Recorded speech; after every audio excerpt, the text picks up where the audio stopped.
Perfecto. Entonces vamos a leer Nehemías del 1, o sea, capítulo 1, del 1 al 4. Vamos a leer esos 4 versículos. Dice, palabra de Nehemías, o palabras, perdón, de Nehemías, hijo de Acalía. Aconteció en el mes de Quisleu, en el año 20, estando yo en Susa, capital del reino, que vino Hanani o Ananí, uno de mis hermanos, con algunos varones de Judá, y les pregunté por los judíos que habían escapado, que habían quedado de la cautividad, y por Jerusalén. Y me dijeron, el remanente, los que quedaron de la cautividad allí en la provincia, están en gran mal y afrenta. Y el muro de Jerusalén derribado y sus puertas quemadas a fuego. Cuando oí estas palabras, me senté y lloré e hice duelo por algunos días y ayuné y oré delante del Dios de los cielos. Hasta ahí nomás. El título entonces de este mensaje es La vida a la altura de las circunstancias. La vida a la altura de las circunstancias. Muchas veces esa frase la hemos escuchado seguramente por allí y hace referencia a que se espera de nosotros un papel acorde a las situaciones que estamos viviendo. El mundo que estamos viviendo hoy demanda cristianos e iglesia a la altura de las circunstancias. Recién les decía que nosotros no podemos pretender influenciar una ciudad desde la inmadurez. La inmadurez tiene que ver con un montón de cosas, como decíamos el otro día, que ya tienen que ser parte de nuestro pasado. Tiene que haber en nosotros en este tiempo un cambio. Es decir, tenemos que entender que los 4 años que ya vivimos como congregación fueron buenos, fueron lindos, fueron hermosos, nos quedarán los recuerdos, pero ya no podemos quedarnos a vivir en esos 4 años. Tenemos que pensar en los próximos 5 años. Es decir, estamos en el año 2020, nosotros empezamos a trabajar para la iglesia que queremos de acá al 2025. De acá al año 2025 estamos pensando. No estamos pensando de acá a fin de año. Estamos pensando de acá al año 2025, cuando algunos de los chicos nuestros, por ejemplo, tengan casi 20 años. Porque esa es la mirada que tenemos que tener. No podemos decir, bueno, vamos a trabajar de acá a fin de año y veamos qué es lo que Dios dice. Sería muy corto pensar así. Entonces, tenemos que empezar a trabajar ese terreno. Si queremos que haya cambios en la ciudad de General Roca y nosotros como iglesia queremos ser de influencia, tenemos que pensar a largo plazo. Ya pasaron 4 años. Gracias, Señor, por esos 4 años, pero ahora vamos a trabajar por los próximos 5 años. ¿Sí? Cuando algunos de los chicos de los que están en la escuelita ya estén promediando, por ejemplo, en primario. Imagínatelo a Lautaro con hoy casi 5 años tiene Lautaro. En 5 años va a tener 10, va a estar promediando la escuela primaria. O el caso de Julián, que hoy está en jardín, de acá a 5 años va a estar promediando la escuela primaria. Para esos chicos tenemos que empezar a proyectar la iglesia, ¿sí? Para las próximas generaciones. Y eso empieza con nosotros, dando los cimientos necesarios para que a partir de ahí podamos construir todo lo que Dios quiere construir. Fíjense lo que pasa con Nehemías. Hay por lo menos 3 aspectos que me llaman la atención de este hombre. Primero que nunca recibió un llamado claro de Dios. Es un hombre de los que yo denomino esos metidos. Son los metidos, ¿viste? Esos que no los llama nadie, no los convoca nadie, pero ellos dicen, yo quiero hacer algo. Y este hombre fue así, porque no recibió puntualmente un llamado de parte de Dios. Dios no lo llamó a él. Dios no lo llamó en ningún momento, a diferencia de otros hombres que sí fueron llamados por Dios, pero Nehemías no recibió ningún llamado. todo lo que estaba sucediendo alrededor de la vida de Nehemías fue lo que disparó en él inquietudes.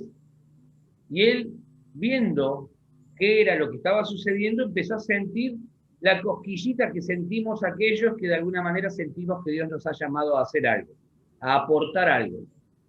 ¿Sí? Entonces empieza a suceder en la vida de este hombre esto. No recibió ningún llamado, no tuvo ninguna palabra profética, no vino nadie a decirle, mirá, Dios me dice tal cosa. Simplemente lo que disparó el llamado en la vida de Nehemías fue ver lo que estaba sucediendo a su alrededor. Eso fue lo que motivó a que este hombre entrara en acción. Nosotros tenemos que tener tal sensibilidad que eso suceda también con nosotros. Eso lo puede hacer solamente una persona que está atenta a todo lo que está pasando a su alrededor. Lamentablemente, vivimos en una sociedad que está tan inmersa en mirar su propio ombligo que pareciera ser que no hay tiempo para mirar la necesidad del otro. Pareciera ser que no hay un momento para decir, bueno, a ver, che, ¿qué está pasando en mi ciudad? ¿Qué le está pasando a la gente? ¿Sí? Eso es lo que sucede a nivel social. Y nosotros como iglesia tenemos que tener ese radar para ver y para captar qué es lo que está sucediendo. Si pensamos en ser influencia en los próximos años en la sociedad de Roca, tenemos que tener ese radar, esa sensibilidad para mirar qué es lo que está sucediendo. ¿Amén? Amén. Tenemos que desarrollar, pedirle, Señor, dame sensibilidad para mirar a ver de qué manera yo, tu hijo, puedo ser de influencia en la sociedad. Quizá en el barrio, quizá en el vecindario, quizá en el lugar donde estamos, no sabemos, pero tener esa capacidad para desarrollar sensibilidad. Entonces, si nosotros creemos que Dios nos ha llamado y nos ha capacitado para cambiar las cosas en nuestro mundo, entonces nuestro desafío va a ser convertirnos en personas, hombres y mujeres, a la altura de las circunstancias. Esa es la vida que Dios espera que nosotros vivamos, una vida a la altura de las circunstancias. Y eso nos va a permitir influenciar nuestra realidad y nuestro entorno. Las cosas que están mal a nuestro alrededor en muchas ocasiones no cambian porque somos nosotros los que no estamos a la altura de las circunstancias, es decir, no tenemos esa sensibilidad o ese radar para ver de qué manera podemos influenciar a la gente. Porque muchas veces no queremos comprometernos para cambiar aquello que está mal, entonces simplemente lo que está mal sigue mal y en muchos casos empeora. Cuando vemos que algo está mal, no nos comprometemos para cambiar, lo que está mal sigue mal y en muchos casos hasta a veces empeora. Entonces eso tiene que ser una alerta para nosotros. Vemos que hay cosas que están mal en la vida propia o en nuestra familia, en nuestro entorno, pero como no estamos con ese radar, con esa sensibilidad desarrollada, ¿qué pasa? Pensamos que, bueno, si Dios la quiere cambiar, Dios lo va a hacer. Decimos, bueno, si Dios quiere cambiarlo, lo va a cambiar. Y no es así. Dios nunca va a hacer algo sin antes considerar la posibilidad de usarme. ¿Amén? Amén. Eso se nos tiene que grabar. Dios nunca va a hacer algo en la sociedad de Roca sin antes considerar la posibilidad de hacerlo a través nuestro. Si nosotros no estamos dispuestos, Dios seguirá por otro lado y buscará a aquellos que estén dispuestos. Alguien dijo por allí que Dios usa las circunstancias para hacernos ver una necesidad que nosotros debemos resolver. ¿Por qué? Porque Dios ya nos ha ungido para eso. Cuando hay una circunstancia que nosotros la vemos que necesita solución, bueno, tenemos que saber que eso Dios nos está permitiendo que lo veamos para que lo resolvamos, no para que sigamos de largo.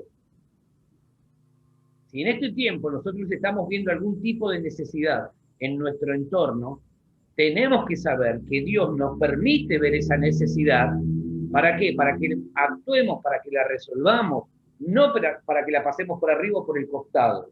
Porque además Dios nos ha ungido para eso. ¿Sí? Amén. Amén. Dios nos ha ungido. Jesús citaba en su momento lo que decía el profeta Isaías. El Espíritu del Señor está sobre mí, por cuanto me ha ungido Dios para traer libertad a los cautivos, sanar a los quebrantados de corazón, liberar a los oprimidos por el diablo, etcétera, etcétera, etcétera. Nosotros también tenemos la unción del Espíritu Santo. Y vamos a ver qué le pasó a Nehemías, y por qué nosotros tenemos que aprender de Nehemías. Lo primero que quiero compartirles y que necesitamos evaluar a la luz de lo que leímos es el grado de importancia que tenía el pueblo para Nehemías. El grado de importancia que tenía el pueblo para Nehemías. Nehemías estaba en un lugar de mucha tranquilidad. Nehemías era el copero del rey, ahora lo vamos a ver. Tenía un buen pasar económico, tenía una tranquilidad que no tenían el resto de los que mencionamos recién ahí en las escrituras. Sin embargo, en un momento determinado, Nehemías empieza a indagar, ¿y qué es de la vida del pueblo? ¿Qué es de la vida del pueblo? ¿Qué es de aquellos que estaban en cautividad? Y ahí viene la inquietud. Fíjense que dice el versículo 1. Dice, palabras de Nehemías, hijo de Acalías. Aconteció en el mes de Kisleu. Kisleu era un mes del calendario hebreo. Probablemente, porque eran estimativas las fechas, estaba hablando de entre noviembre y diciembre, para que más o menos nos ubiquemos en la fecha y la época del año. ¿Sí? Era un mes del calendario hebreo que hablaba de lo que podía ser entre noviembre y diciembre. Dice, en el año 20, estando yo en Susa, capital del reino, el año 20 que menciona ahí, tiene que ver con el periodo que llevaba este rey Artajerjes reinando, o sea, llevaba 20 años en el reinado. Por eso dice, en el año 20 del reinado de Artajerjes. ¿Sí? Entonces, dice que el versículo 2 dice que vino Hanani, uno de qué dice, vino Ananí, uno de qué, hermanos, de mis hermanos. Fíjense qué interesante lo que describe ahí, lo que dice. Vino uno de mis hermanos, dice, no vino uno del otro pueblo, no de la otra ciudad, no vino uno de, no sé, de otro país, de otra ciudad, de otro, no, vino uno de mis hermanos. Es decir, lo que hace Nehemías se identifica con ese grupo de personas, se identifica con esa gente. Dice, con algunos varones de Judá, y les pregunté, dice, por los judíos que habían escapado, que habían quedado de la cautividad, y por Jerusalén. Fíjense, acá Nehemías abre el panorama. Primero le pregunta por sus hermanos, y después le pregunta por aquellos que habían escapado de la cautividad, y después le pregunta por la ciudad. ¿Qué pasó con Jerusalén? ¿Qué pasó con Jerusalén? Le dice. Entonces, ahí recibe el informe que es el disparador del ministerio de Nehemías. Dios no lo llamó, no recibió una palabra profética, simplemente bastó que viera o que viese una necesidad para decir, algo tengo que hacer. Nehemías no es de aquellos que dicen, alguien lo va a hacer. Nehemías es de los que dicen, algo tengo que hacer. Porque hay mucha gente que ve la necesidad y dice, bueno, alguien lo va a hacer, alguien lo hará, qué sé yo. Este hombre, vuelvo a repetir, tenía una vida acomodada, estaba bien económicamente, no tenía mayores conflictos, su mayor preocupación era servirle la copa al rey, que no hubiese un vino que estuviese contaminado o que estuviese en mal estado, porque si no perdía la cabeza. Pero más allá de esas preocupaciones, no había otra cuestión en la vida de este hombre. Él decidió meterse en problemas cuando decide empezar a hacer lo que hace. Y eso es lo que yo quiero que nosotros entendamos. La realidad es que nosotros debemos abrir nuestra mente y entender que mientras más nos determinemos servir a Cristo, más problemas vamos a tener. Mientras más pretendamos hacer la voluntad de Dios, más resistencia vamos a tener del otro lado. Se van a levantar calumnias en tu contra, gente que te va a criticar, gente que va a hablar mal de vos, gente que va a decir que lo que haces no sirve, gente que te va a descalificar, etcétera, etcétera, etcétera, etcétera. Ahora, esto lo tenemos que saber. ¿Por qué? Porque si vamos a influenciar la ciudad, va a haber gente que va a tirar a matarnos. Que va a decir, nah, pero esos están locos, no tienen ni idea de lo que están haciendo. Nah, esos están chifladitos. Ahora, más de una vez, nosotros nos vamos a dar cuenta que esto es real. Más de una vez nos vamos a encontrar con que damos un paso y se levanta una oposición.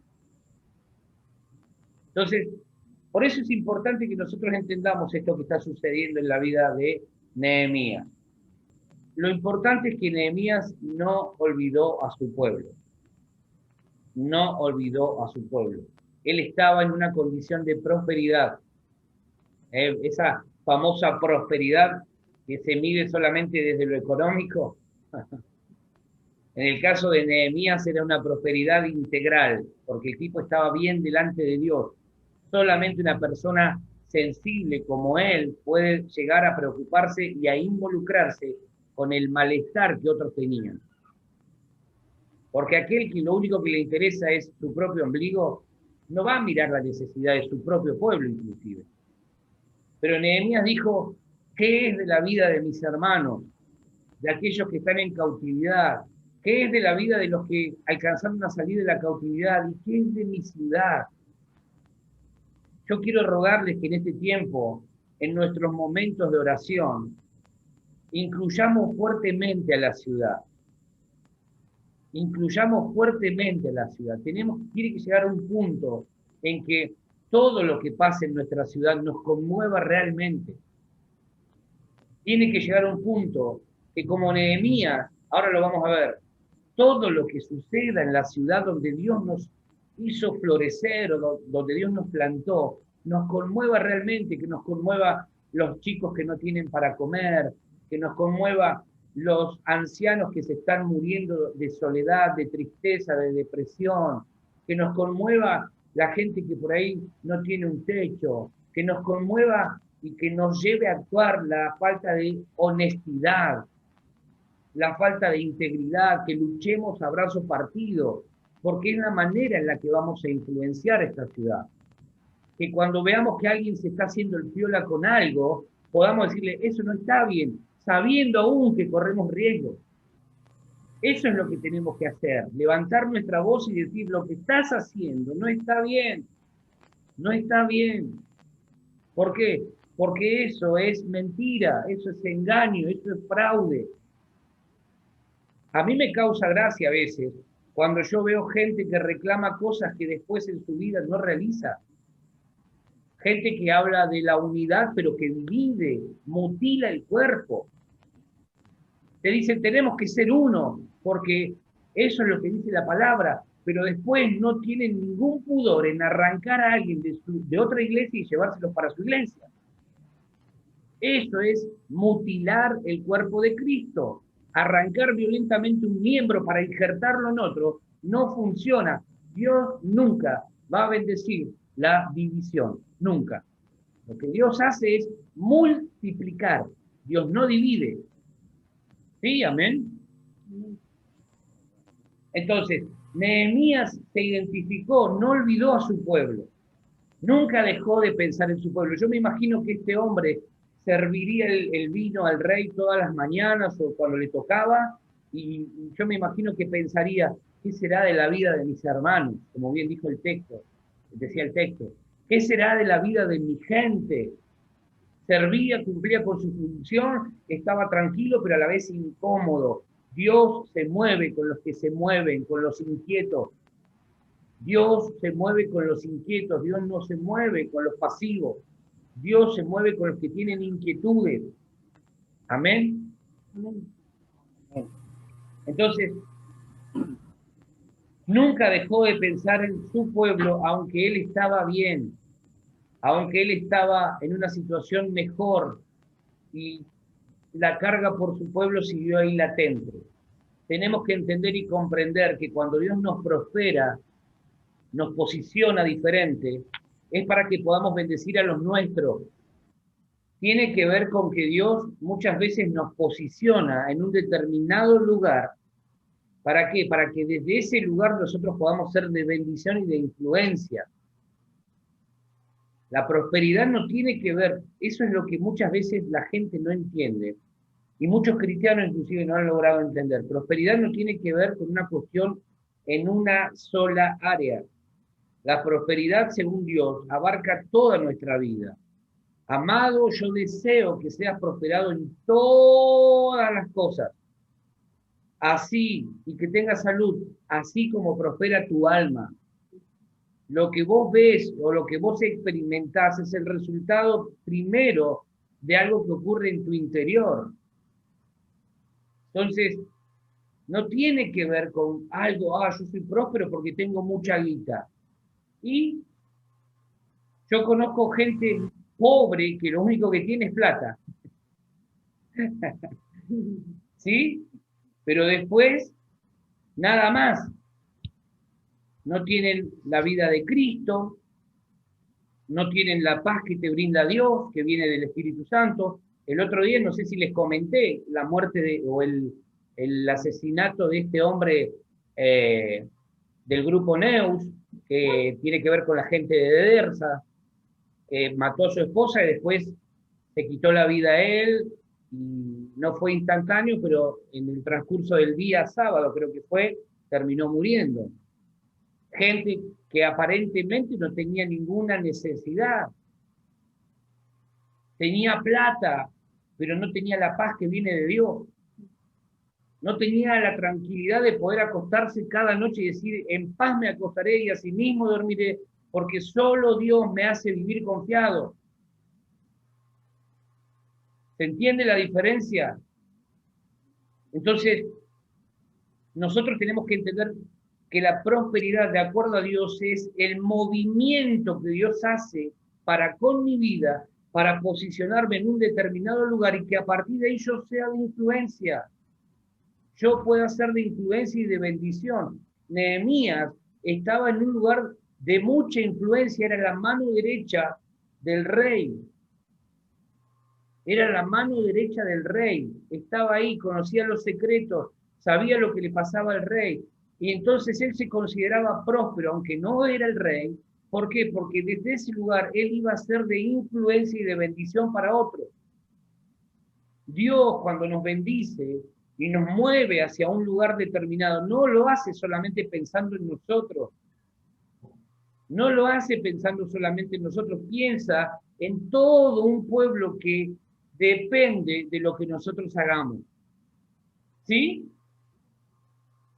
Eso es lo que tenemos que tener claro.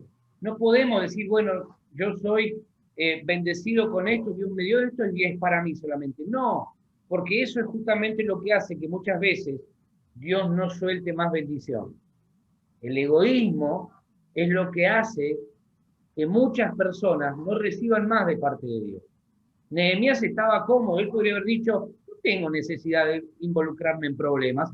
Si ellos están en cautividad o están en ruinas, que se arreglen, es su problema, algo habrán hecho mal, que se arreglen delante de Dios.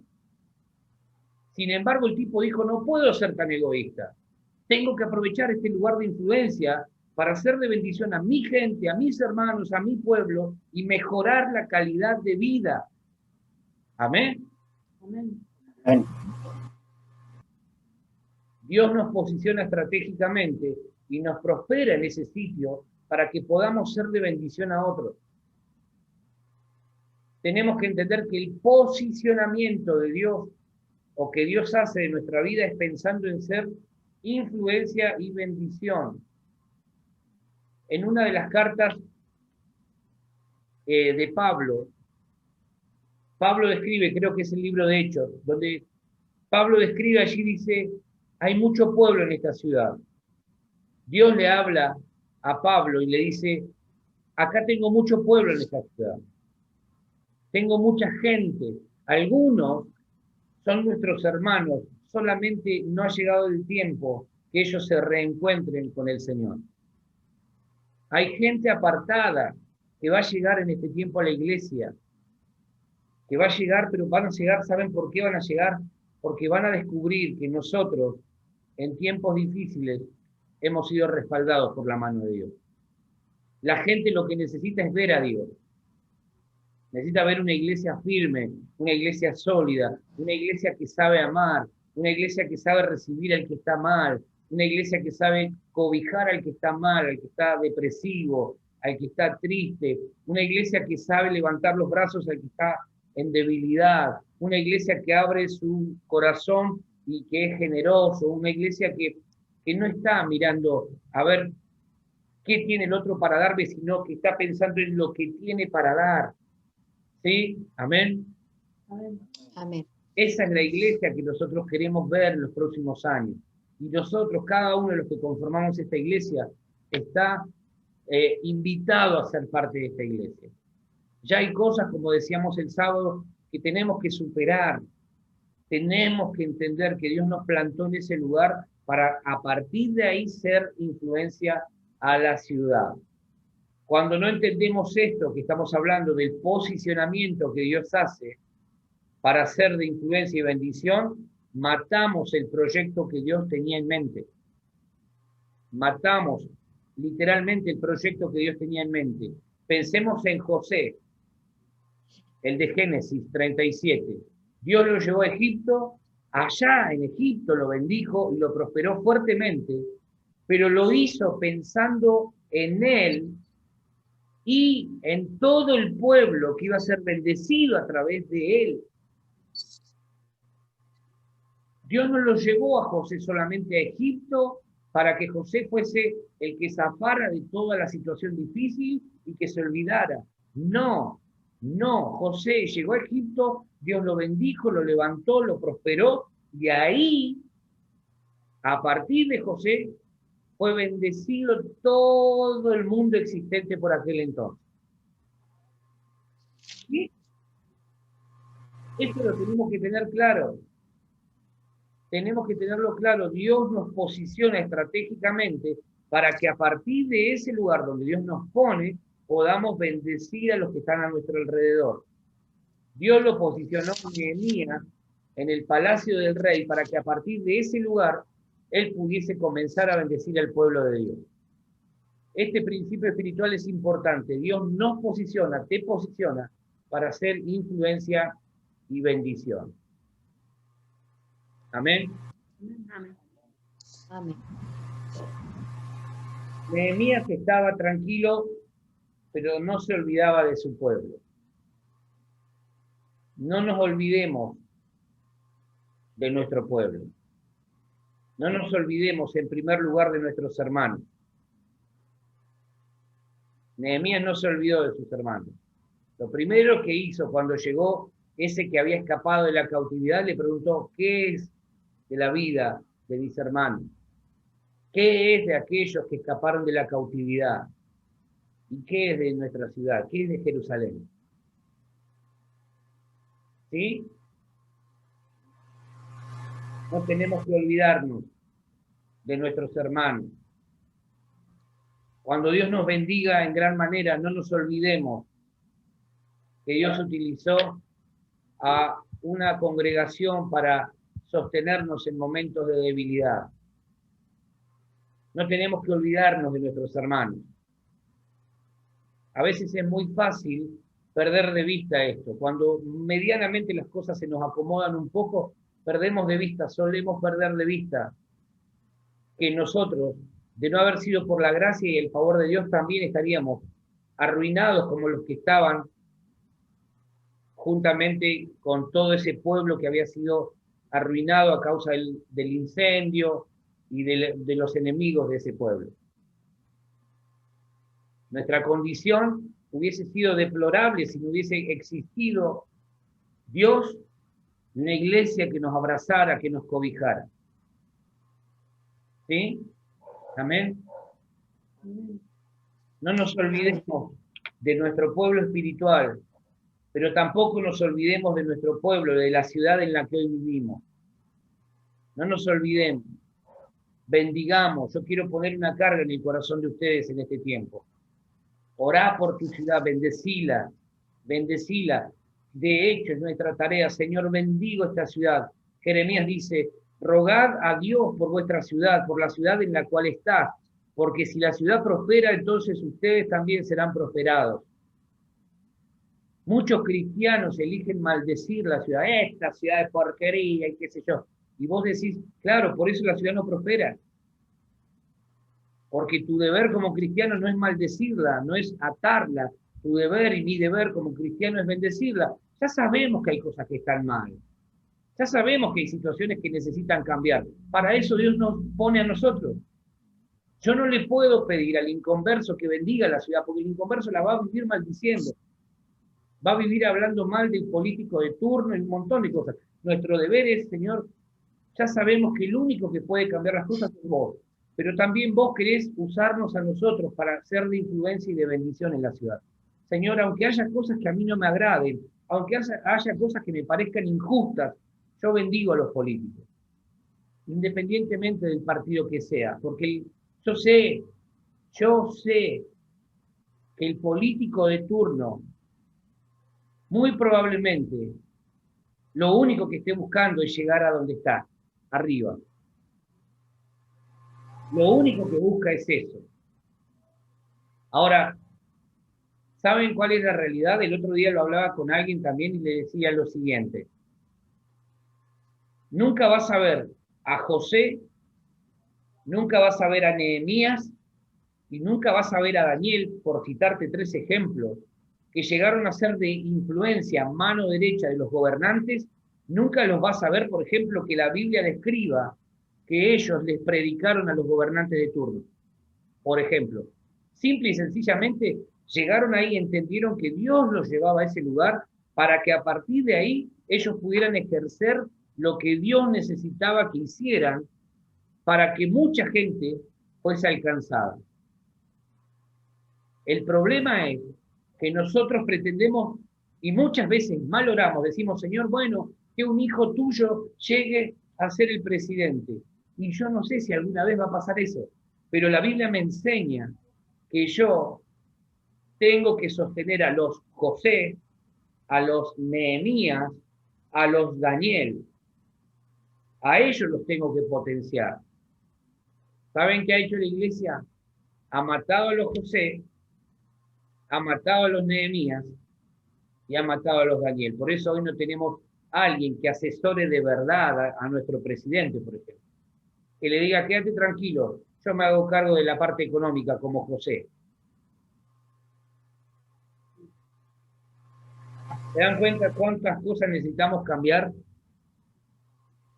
Entonces, oremos por nuestro pueblo espiritual, por la iglesia, no nos olvidemos de la iglesia. No es un tiempo para estar olvidándonos de nuestro pueblo espiritual, del cuerpo de Cristo, pero tampoco nos olvidemos de nuestra ciudad.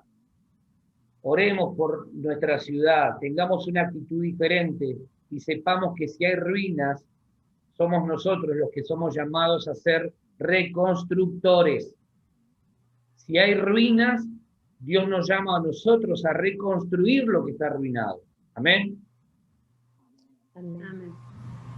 Este hombre, Nehemías, escuchó lo mal que estaban sus hermanos, estaban mal, y se sacudió algo interiormente en él. Ese fue todo el llamado que tuvo. Eso fue lo único que necesitó escuchar para decir algo tengo que hacer. Lo segundo que sucedió en la vida de este hombre es que no negó la realidad, pero trabajó para cambiarla. No negó la realidad, pero trabajó para cambiarla. ¿Qué dice el versículo 3? Y me dijeron, el remanente de los que quedaron de la cautividad allí en la provincia está, en gran mal y afrenta, y al muro de Jerusalén derribado, y su puerta quemada a fuego.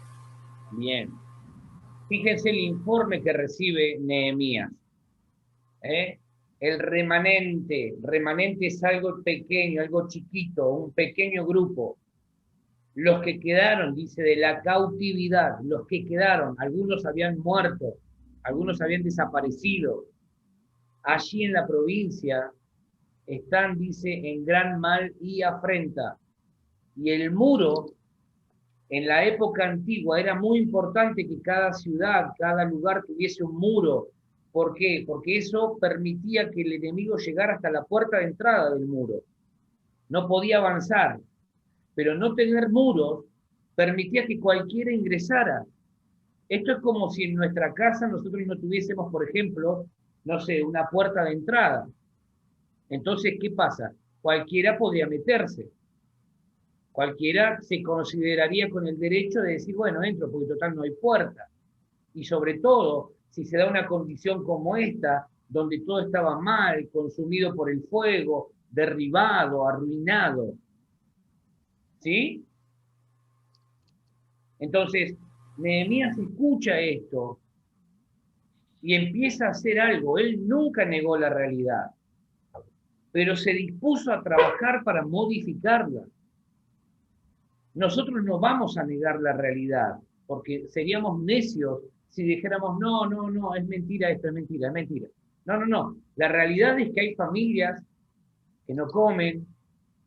La realidad es que hay familias matrimonios que se están divorciando. La realidad es que hay chicos que a lo mejor no tienen para ciertas cosas. La realidad no la vamos a negar, pero vamos a trabajar para ser de influencia y de bendición, para cambiar en parte la realidad que por lo menos Dios nos permita cambiar. Amén. Amén. Esa es la iglesia con la que tenemos que pensar los próximos años. Esa es la iglesia con la que nosotros queremos transitar el próximo tiempo. Ya no se trata de mí, ya no se trata de mí, se trata del otro, de aquel que está en necesidad, que está en gran mal y que está en afrenta, que ve que no tiene muros y que el enemigo se le mete una y otra vez y destruye todo. Ya no se trata de mí. Cada uno de nosotros tenemos que convertirnos en un Nehemías, en un reconstructor. Si hay ruinas por allá, bueno, vamos a reconstruir la vida de aquel matrimonio que está mal. Si hay ruinas allá, bueno, vamos a hacer que la relación entre padres e hijos pueda ser restaurada. Si hay ruinas por allá, bueno, vamos a hacer que eso que está arruinado pueda ser restaurado nuevamente. Amén. Amén. Entonces, eso nos involucra, definitivamente que nos involucra. Nehemías escuchó que su pueblo estaba realmente mal y no se quedó hablando de lo mal que estaban las cosas, puso manos a la obra. Yo sé que nosotros vamos a ver que cuando pongamos manos a la obra, mucho más todavía fuertemente, vamos a ver el fruto de vidas transformadas por el poder de Dios, de vidas que van a llegar al Señor y van a decir, yo estaba arruinado, la verdad es que yo no tenía expectativas, pero hoy gracias a la iglesia, gracias a que hubo gente que me ayudó, mi vida hoy ha sido restaurada. Lo vamos a ver, créanlo porque lo vamos a ver. Dejó su comodidad y eso es algo que solamente puede entenderlo una persona madura y una persona sensible. Vos imaginate, Nehemías estaba tranquilo, estaba cómodo en su puesto de trabajo, tenía su futuro garantizado, porque era excelente lo que hacía. Él decidió incomodarse, generarse problemas a sí mismo, desde el momento en que dice, algo tengo que hacer. No puedo ver a mis hermanos, no puedo ver a la gente, no puedo ver mi ciudad arruinada, devastada y no hacer nada. No puedo. Y empezó y dijo, bueno, y ahora vamos a ver qué es lo primero que él hace. Pero nosotros tenemos que entenderlo de esa forma. Tiene que haber una carga en nuestro corazón. Si nosotros no entendemos esto que pasó Nehemías, que es exactamente lo mismo que nos tiene que suceder a nosotros, entonces no esperemos que la ciudad nos vea con buenos ojos, porque solamente vamos a hallar gracia delante de la gente en el momento en que nosotros empecemos a tener un corazón sensible para el otro. ¿Sí? Amén. Amén. Amén. Amén. Renunció a la tranquilidad en el palacio para comenzar a cambiar la realidad de su pueblo. Un hombre o mujer maduros nunca piensan o nunca piensa en algunos, siempre piensa en el bien de todos. La persona madura no se conforma con ver bien solamente a unos pocos, piensa en el bienestar de todos aquellos que son sus hermanos, de todos aquellos que están a su alrededor, busca contribuir al bienestar común.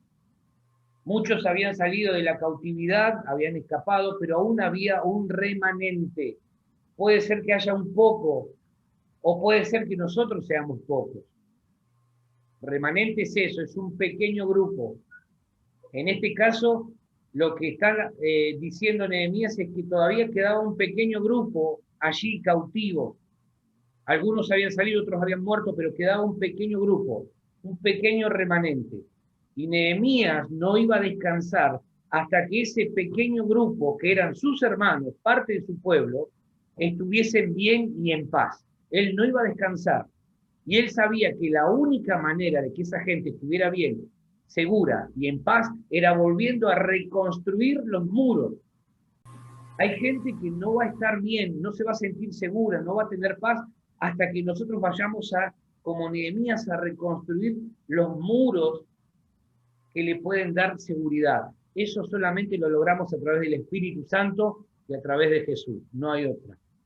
No hay otra. No hay otra. No daremos tregua entonces hasta que todos aquellos que Dios nos ha confiado estén a resguardo nuevamente, libres de toda opresión y con los muros de protección nuevamente levantados. No vamos a dar tregua, vamos a seguir trabajando, vamos a seguir esforzándonos para que los muros de contención de las familias puedan nuevamente ser reconstruidos, para que los muros de reconstrucción o de los muros de protección de los hogares puedan ser nuevamente reconstruidos. Necesitamos trabajar en eso. Lo tercero que pasó con Nehemías es que utilizó su influencia para trabajar a favor del pueblo. Versículo 11, vamos al versículo 11 de Nehemías 1. Te ruego, oh Jehová, que esté ahora atento tu oído a la oración de tu siervo y a la oración de tu siervo, quienes desean reverenciar tu nombre. Concede ahora buen éxito a tu siervo y dale gracia delante de aquel varón, porque yo servía de copero al rey. Bien. Fíjense que Nehemías, después que escucha todo este informe, en el versículo 4 dice: cuando oí estas palabras me senté y lloré, e hice duelo por algunos días, y ayuné y oré delante del Dios de los cielos. Y empieza toda una oración. ¿Sí? Lo primero que Nehemías hace, obviamente, que habla del corazón que tenía este hombre, es buscar a Dios. Y le empieza a confesar los pecados propios y los pecados del pueblo. Señor, perdonanos, porque si este mal vino es porque nosotros algo hicimos mal. Y entonces termina diciendo el capítulo 1, versículo 11, te ruego, Dios, que me escuches. Eso es básicamente lo que le está diciendo. Escuchá la oración que estoy haciendo yo como tu siervo, pero también escuchá la oración del resto que está conmigo. Deseamos reverenciar, deseamos honrar tu nombre. Concédenos ahora buen éxito. Puntualmente está hablando de él. Concédeme ahora buen éxito a tu siervo, y dale o dame gracia delante de aquel varón. Ese delante de aquel varón es el rey, Artajerjes, a quien él servía. Por eso dice, porque yo servía de copero al rey. Lo que le está diciendo Nehemías es, Dios, primero perdonanos. Primero perdonanos, porque entendemos o entiendo que si vino todo esto es porque algo hicimos mal. Nos olvidamos de vos, nos olvidamos de todo lo bueno que vos hiciste con nosotros, de cómo fuiste bendiciendo cada uno de nuestros pasos, cada una de las cosas que hacíamos contaban con tu respaldo, nos olvidamos de Dios. Eso es lo primero que Nehemías dice. Y en el versículo 11 dice, te ruego que me escuches, Dios. Escúchame, escuchá la oración de este tu siervo, y escuchá la oración de los que están conmigo. Concédeme buen éxito. Ahí empieza Nehemías a pedirle a Dios gracia y favor, para que desde su lugar de influencia, él pudiera empezar a reconstruir todo lo que había sido arruinado. ¿Sí?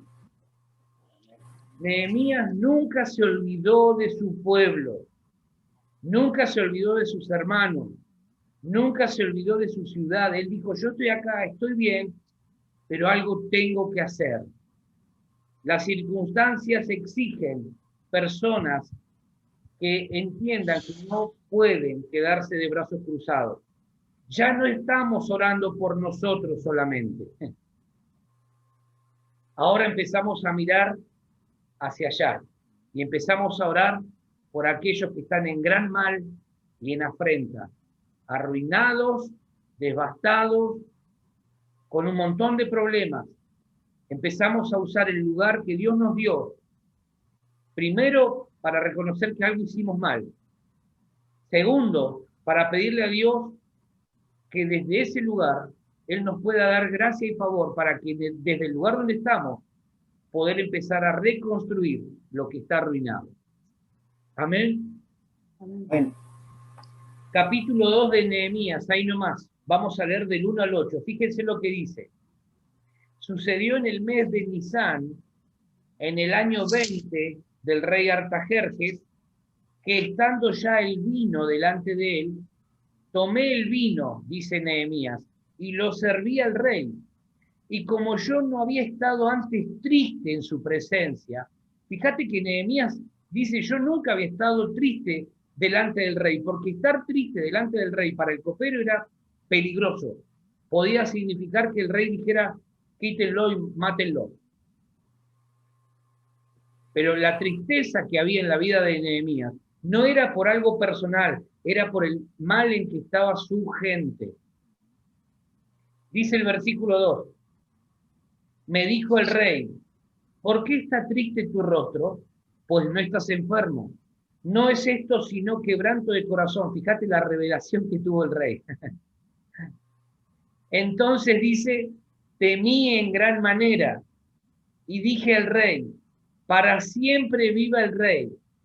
¿Cómo no estará triste mi rostro cuando la ciudad, casa de los sepulcros de mis padres, está desierta y sus puertas consumidas por el fuego? Versículo 4. Me dijo el rey, acá empieza la obra de Dios. ¿Viste? Cuando vos tenés un corazón para los demás y para Dios, o para Dios y para los demás, Dios te da gracia y favor y empieza a cumplir su plan. Dice el versículo 4. Me dijo el rey, ¿qué cosa pides? Entonces oré al Dios de los cielos y dije al rey, si le place al rey y tu siervo ha hallado gracia delante de ti, envíame a Judá, a la ciudad de los sepulcros de mis padres, y la reedificaré. Versículo 6.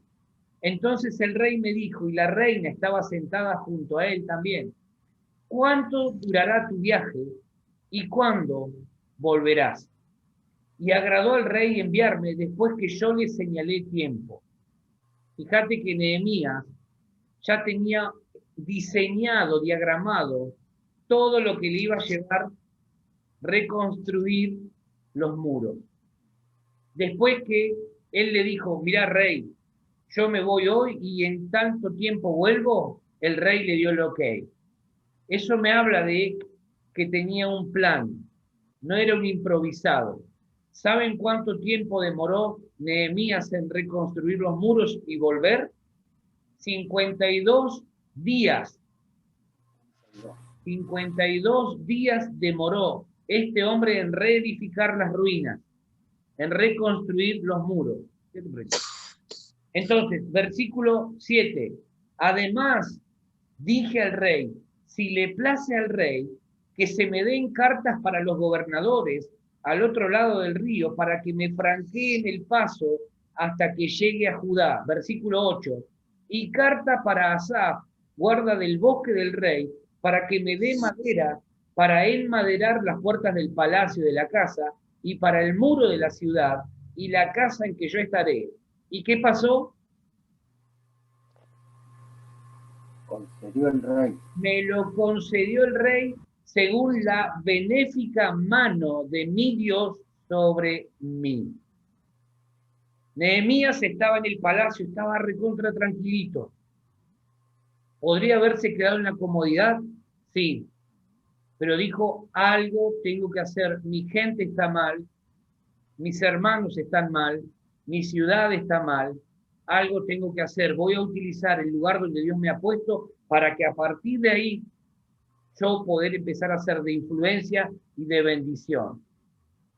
Amén. Amén. Nehemías escuchó la condición del pueblo, lloró, se angustió, se entristeció, pero no se quedó en la tristeza. No se quedó en la angustia. Empezó a orar, empezó a buscar a Dios y diagramó un plan. 52 días demoró. Exactamente 52 días demoró en reconstruir los muros que habían sido derribados y quemados. Este hombre no se queda de brazos cruzados, decide hacer algo, se involucra, se genera problemas a sí mismo. Eso es parte de la madurez que necesitamos desarrollar en nuestra vida. Fíjate que el crítico más grande nace del que menos hace. Que no nos preocupe el que nos critica. Va a haber mucha gente en este tiempo, ya te lo digo, que va a empezar a hablar todavía, si hablaban antes van a hablar 2 veces más. Porque el crítico más grande surge del que menos hace. Ahora, que no nos preocupe eso. Porque cuando alguien está haciendo lo que tiene que hacer, no tiene tiempo para andar viendo qué están haciendo otros. Generalmente quien critica es quien nada hace. Nosotros tenemos que estar mentalizados y focalizados en lo que Dios nos vaya marcando. Lo primero que Nehemías hace una vez que recibe el informe de la situación de sus hermanos es ponerse a orar. Y su oración no era una oración, Señor, cuídame, líbrame de los enemigos estos que están complicados. No. La oración de este hombre es, Señor, escuchá mi oración, concedeme éxito, no en mis proyectos personales, no en mis metas, no en mis cuestiones personales. Nada de eso. Lo que este hombre dice es, concedeme éxito y dame gracia delante del rey, porque es al primero a quien voy a tocar para poder ayudar a los míos. Voy a aprovechar mi lugar de posición de influencia y de bendición para poder llegar y bendecir a los que están mal, a los que están en dolor, los que están en tristeza. Voy a utilizar este lugar que vos me diste para empezar a reconstruir algo diferente. Amén. Amén. La persona madura es aquella que ha dejado de vivir para sí misma y ahora vive por y para bendecir a otros. En la medida en que nosotros entendamos esto, nos vamos a dar cuenta que nuestras oraciones van a cambiar. No vamos a estar orando tanto por nosotros. Vamos a orar para que Dios, desde el lugar donde hoy estamos, nos pueda ayudar a ser de bendición a otros. Y nos vamos a dar cuenta que cuando empezamos a bendecir a otros, Dios empieza a bendecirnos también a nosotros. Amén. Amén. Te alabaré, contra mí nada prevalecerá. Me gozaré, declararé, Dios es mi triunfo